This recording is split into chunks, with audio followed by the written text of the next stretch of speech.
हरिओम दोस्तों, राधे राधे, जय श्री कृष्णा। कैसे हैं आप सभी? उम्मीद करती हूँ आप सभी अच्छे होंगे। तो आज मैं आप सभी को बताने वाली हूँ कि संस्कृत में अनुवाद कैसे बनाएं। तो अगर आप सभी को अनुवाद बनाना चुटकियों में सीखना है तो वीडियो के अंत तक जरूर बने रहिएगा। तो सबसे पहले तो कुछ बातों को जानना जरूरी है अनुवाद बनाने के लिए। इन सब बातों को बिना जाने आप अनुवाद नहीं बना सकते हैं। तो पहले लकार समझ। लकार मतलब क्या होता है? टेंस होता है, जिसको हम संस्कृत में क्या बोलते हैं? लकार बोलते हैं और हिंदी में काल बोलते हैं। इतना तो आप लोगों को पता ही होगा। संस्कृत में लकार 10 होते हैं और हिंदी में हमारे टेंस कितने होते हैं? 3 होते हैं और तीनों के 4-4 भेद होते हैं। लेकिन यहाँ पे कालों का, यहाँ पे जो लकार है इनके भेद नहीं होते हैं, ऐसे ही 10 लकार होते हैं। और इसे लकार क्यों कहा जाता है? क्योंकि इसका जो प्रथम वर्ण है, लट लकार, लोट लकार, लंग लकार, ये जो भी इनके प्रथम वर्ण है वो ल वर्ण से शुरू होते हैं, इसीलिए इनको लकार कहा जाता है। ठीक है, यहाँ तक तो आप लोगों को समझ में आ गया। तो कौन कौन से 10 लकार होते हैं आइए देखते हैं। पहला हमारा लकार है लट लकार, वर्तमान काल, जिसे इंग्लिश में हम कहते हैं प्रेजेंट टेंस। लोट लकार आज्ञा अर्थ में, इसको लोट लकार अनुज्ञा भी कहा जाता है। अब इसका क्या काम है भाई लोट लकार आज्ञा अर्थ में? तो इसका ये काम है कि आपको कोई भी ऐसे वाक्य अनुवाद करने हो, ऐसे कोई भी सेंटेंस को संस्कृत में ट्रांसलेट करना हो जो हमारा आज्ञा अर्थ में हो, या किसी को आशीर्वाद देने के अर्थ में हो, या किसी से कोई अनुमति लेने के अर्थ में हो, या किसी को कोई अभिश्राप देने के अर्थ में हो। तो इन सब अर्थ वाले वाक्यों का अनुवाद बनाने के लिए हम लोट लकार का प्रयोग करते हैं। तीसरा हमारा लकार है लंग लकार। लंग लकार को हिंदी में भूतकाल और इंग्लिश में पास्ट टेंस कहते हैं। चौथा है हमारा विधिलिंग। विधिलिंग का अर्थ होता है चाहिए अर्थ में। अब ये भी सोच रहे होंगे कि चाहिए अर्थ में विधिलिंग का प्रयोग कैसे करते हैं। तो जैसे मुझे खाना चाहिए, मुझे घर चाहिए, मुझे कार चाहिए, मुझे गाड़ी चाहिए, मुझे बंगला चाहिए। तो इन सब वाक्यों को बनाने के लिए हम विधिलिंग लकार का प्रयोग करते हैं। ठीक है, पांचवा हमारा लकार है लट लकार। लट लकार को कहते हैं भविष्यकाल और इंग्लिश में कहते हैं फ्यूचर टेंस। इंग्लिश में क्या कहते हैं इसको? Future tense. तो फ्यूचर टेंस के बारे में तो आप सभी को पता ही होगा। लिट लकार, लिट लकार को परोक्ष भूतकाल कहते हैं। लुट लकार इसको आशन्य या अंधतन भविष्यत कहते हैं। आठवां हमारा लेट लकार, इसको आशीलिंग कहते हैं। लेट लकार को आशीलिंग लकार कहते हैं। नौवां हमारा लकार है लिंग लकार, इसको हेतुम भूत लकार कहा जाता है। ठीक है, 10वां लकार है लुंग लकार, जिसको साधारण भूतकाल कहा जाता है। अब ये तो 10 लकार है, लेकिन इन 10 को आपको पढ़ना नहीं है, ये 10 इंपॉर्टेंट नहीं है, बस 5 को ही पढ़ना इंपॉर्टेंट है। 5 लकार ही इसमें से पढ़ने जरूरी होते हैं और वही इंपॉर्टेंट भी होते हैं और उन्हीं से हमारा काम चल जाता है। बाकी के ये 5 लकार पढ़ने की ज़रूरत नहीं होती है। तो आइए मैं आपको बता देती कौन कौन से वो 5 लकार है जिन्हें हमें पढ़ना है और जिनको मैं आपको बताऊंगी। ठीक है, तो हमारा लकार है पहला लट लकार प्रेजेंट टेंस, आज्ञा अर्थ लोट लकार अनुज्ञा, लंग लकार पास्ट टेंस, विधिलिंग चाहिए अर्थ में और लिट लकार फ्यूचर टेंस। तो इन्हीं 5 लकार को हमें पढ़ना है। ठीक है, अब देखिए हमारा इन 10 कालों के बोधक शब्द का प्रथम वर्ण ल से शुरू होता है, इसी से इन्हें लकार कहते हैं। वही मैंने जो आपको पहले बताया, एक विधिलिंग ऐसा लकार है, विधिलिंग को छोड़ के बाकी ये जितने भी लकार आपको दिख रहे हैं इन सब का जो प्रथम वर्ण है वो किससे शुरू है? ल से शुरू है। लट लकार, लोट लकार, लंग लकार, लिट लकार, लिट लकार, लुट लकार, लेट लकार, रिंग लकार और लुंग लकार, सब तो ल से शुरू है, इसी के कारण इसको लकार कहा गया है। तो आई होप यहाँ तक तो आप सभी को समझ में आया होगा। अब हम चलते हैं अपने जो हमारा मेन मुद्दा है अनुवाद का, उस टॉपिक पे। अब देखिए, जैसे हम लोग इंग्लिश में ट्रांसलेट करते हैं तो क्या होता है, कोई भी वाक्य बनाने के लिए हमें क्या चाहिए? एक कर्ता चाहिए और कर्म चाहिए, या फिर एक कर्ता चाहिए, कर्म चाहिए, क्रिया चाहिए, या फिर एक कर्ता चाहिए और एक क्रिया चाहिए, तभी हम किसी भी वाक्य को बना सकते हैं। यानी कि एक सब्जेक्ट और वर्ब, तभी हम कोई वाक्य बना सकते हैं। तो वैसे ही संस्कृत में भी होता है। तो जैसे इंग्लिश में हमारे सब्जेक्ट्स होते हैं आई, वी, ही, सी, इट, दे, ये सारे क्या होते हैं, सब्जेक्ट्स होते हैं। वैसे संस्कृत में भी कुछ सब्जेक्ट्स यानी कि कर्ता होते हैं। और वचन कितने होते हैं, तो 3 वचन होते हैं। संस्कृत में 3 वचन होते हैं, बाकी हिंदी में हमारे 2 वचन ही होते हैं, एक वचन और बहुवचन। लेकिन संस्कृत में 3 वचन होते हैं, एक वचन, द्विवचन और बहुवचन। तो एक वचन सिंगुलर सब्जेक्ट के लिए यूज किया जाता है, और द्विवचन 2 व्यक्ति के लिए यूज किया जाता है, 2 वस्तुओं के लिए यूज किया जाता है। कोई भी ऐसी चीज हो जिसका बोध 2 से हो तो उसके लिए हम द्विवचन का यूज करते हैं। और बहुवचन, तो बहुवचन का जो प्रयोग है वो किसी भी क्या बोलते हैं, बहुवचन 2 से अधिक, चाहे 3 लोग हो, 4 लोग हो, 5 लोग हो, 10 लोग हो, 10,000 लोग हो, 20,000 लोग हो, 12,000 लोग हो, कितने भी लोग हो, बस 2 से अधिक हो, 2 से अधिक 3, तो 2 से अधिक होंगे चाहे वो कितने भी हो, तो उन सब के लिए बहुवचन का प्रयोग किया जाता है। यहाँ तक आप सभी को समझ में आ गया। अब पुरुष कितने होते हैं, तो 3 पुरुष होते हैं। हिंदी में भी 3 पुरुष होते हैं, प्रथम पुरुष, मध्यम पुरुष, अन्य पुरुष। इंग्लिश में भी 3 पर्सन होते हैं, फर्स्ट पर्सन, सेकंड पर्सन और थर्ड पर्सन। और संस्कृत में भी 3 ही पुरुष होते हैं, प्रथम पुरुष, मध्यम पुरुष और उत्तम पुरुष। बस यहाँ पे क्या होता है, जो हमारा हिंदी का और जो हमारा होता है इंग्लिश का फर्स्ट पर्सन होता है, वो यहाँ पे हमारा उत्तम पुरुष में आ जाता है। और जो अन्य पुरुष होता है और थर्ड पर्सन होता है वो हमारे यहाँ पे प्रथम पुरुष में आ जाता है। बस यही थोड़ी सी चेंजेस है, बाकी मध्यम पुरुष और जो हमारा सेकंड पर्सन होता है वो सेम का सेम ही रहता है। ठीक है, तो देखिए प्रथम पुरुष एक वचन में होता है सह, सह का मतलब होता है वह। द्विवचन में होता है तौ, तौ का मतलब होता है वे दोनों। और ते का मतलब होता है वे सब, बहुवचन में होता है ते। मध्यम पुरुष में होता है त्वम, और मध्यम पुरुष द्विवचन में होता है युवाम, युवाम का अर्थ होता है तुम दोनों। और बहुवचन में होता है यूयम, युवम का अर्थ होता है तुम सब। उत्तम पुरुष एक वचन में होता है अहम, अहम का अर्थ होता है मैं। और उत्तम पुरुष द्विवचन में होता है अवाम, अवाम का अर्थ होता है हम दोनों।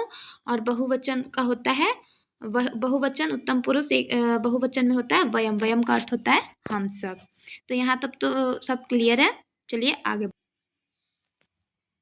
अब शुरू होता है अनुवाद का मेन प्रोसेस। तो लट लकार, लट लकार का मतलब होता है वर्तमान काल। ठीक है, और ये जो मैंने यहाँ पे नीचे तीतः अंति लिखा है, ये हमारी क्रिया का मूल रूप है। जैसे हम कोई भी वर्ड को वर्ब फॉर्म लगा करके चेंज करते हैं, जैसे आईएनजी लगा दिया तो उसका अर्थ रहा है, रही है हो जाएगा। एस या ईएस लगा दिया तो वो हमारा वर्ब 5 हो जाएगा। ऐसे हम वर्ब्स चेंज करते हैं ना, वैसे यहाँ पे भी ये लट लकार क्रिया का मूल रूप है। ये किसी भी धातु के पीछे लग जाएगा तो उसका अर्थ चेंज हो जाता है। धातु मतलब होता है वर्ड, जो हमारे होते हैं ना वर्ड्स, जैसे स्लीप हो गया, रीड हो गया, राइट हो गया, वैसे ही यहाँ पे भी उनको धातु बोला जाता है। तो पठ, पठ धातु हमारा है, और ती जो हमारा है वो मूल रूप है। तो लट लकार क्रिया का मूल रूप क्या होता है, पहले इसको हम लोग देख लेते हैं। तो प्रथम पुरुष एक वचन में होता है ती, द्विवचन में होता है तह, और बहुवचन में होता है अंति। मध्यम पुरुष में होता है सी, द्विवचन में थह और बहुवचन में थ। उत्तम पुरुष में आमी, द्विवचन में आवह और बहुवचन में आमह। ती तह अंति, शी थह थ, आमी आवह आमह। अब इसके आगे पठ लगा दिए, पठ का अर्थ होता है पढ़ना। तो पठ प्लस ती क्या बन जाएगा, पठती।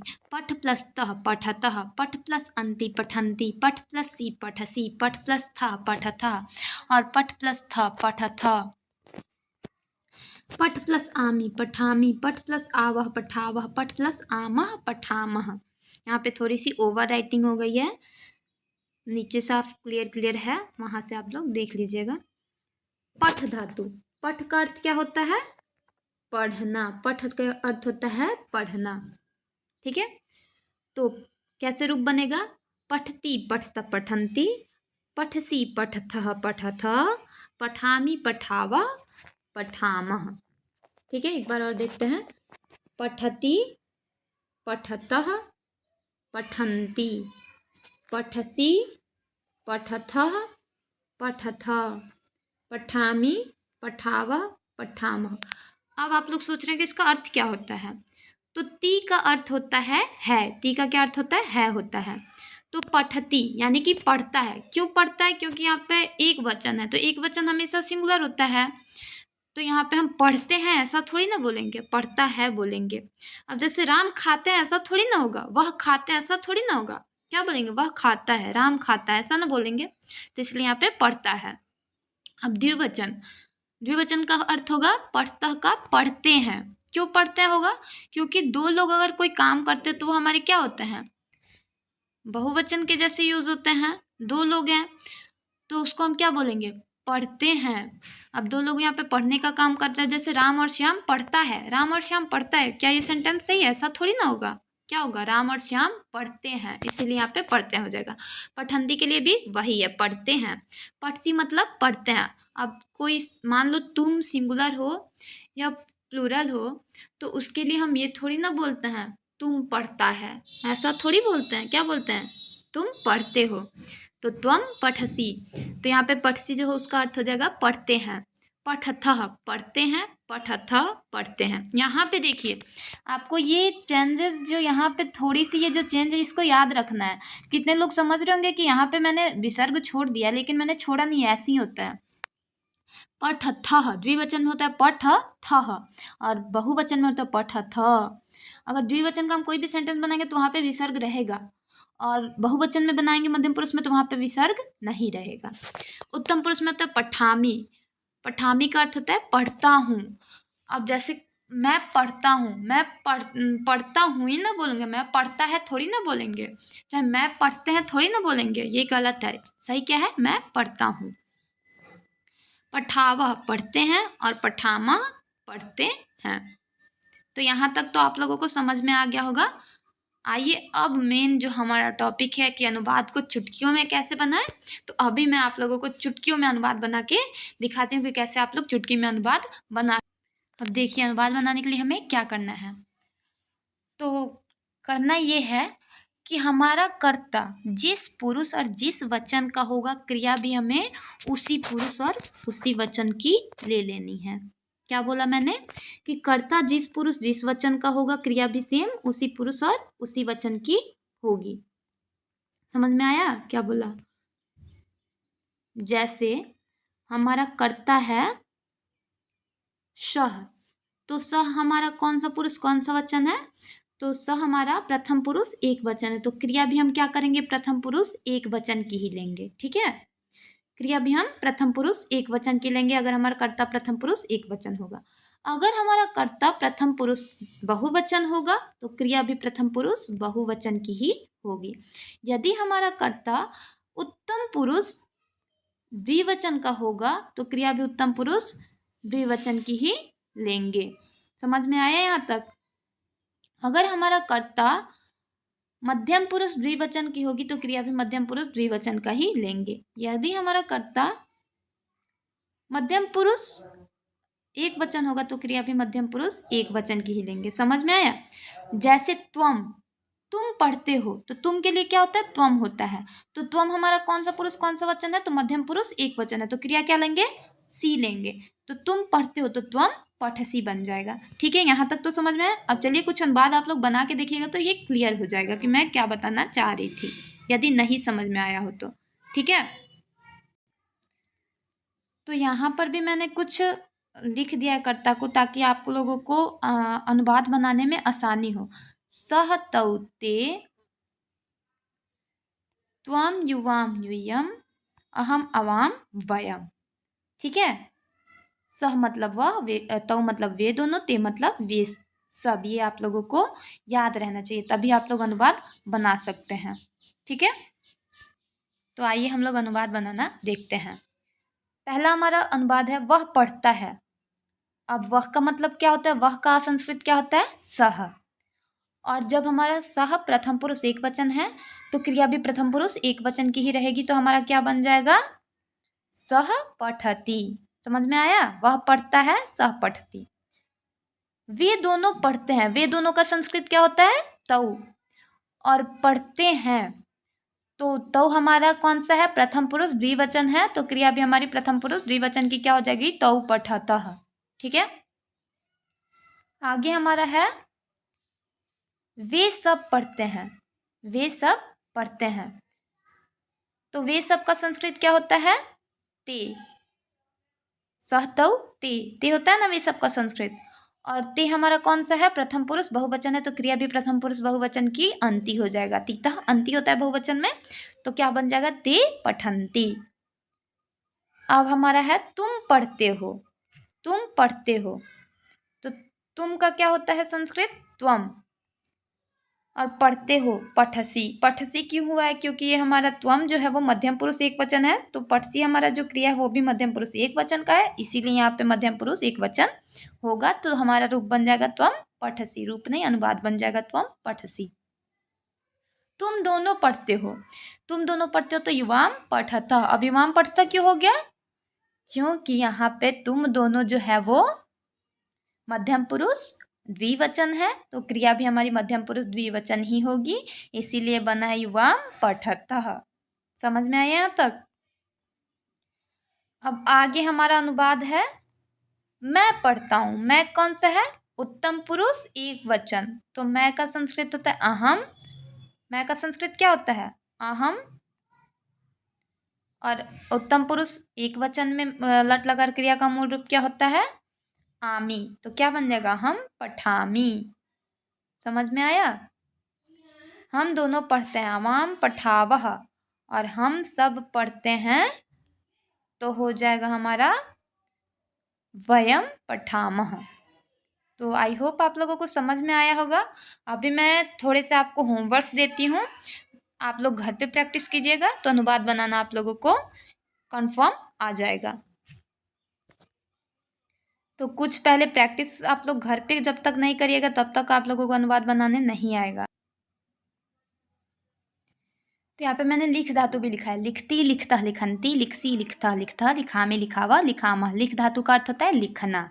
ठीक है, इसी प्रकार गम धातु यानी गच्छ, गम से परिवर्तित होता है गच्छ, तो बनेगा गच्छति गच्छता गच्छन्ति, गच्छसी गच्छथा गच्छथा, गच्छामी गच्छावा गच्छामा।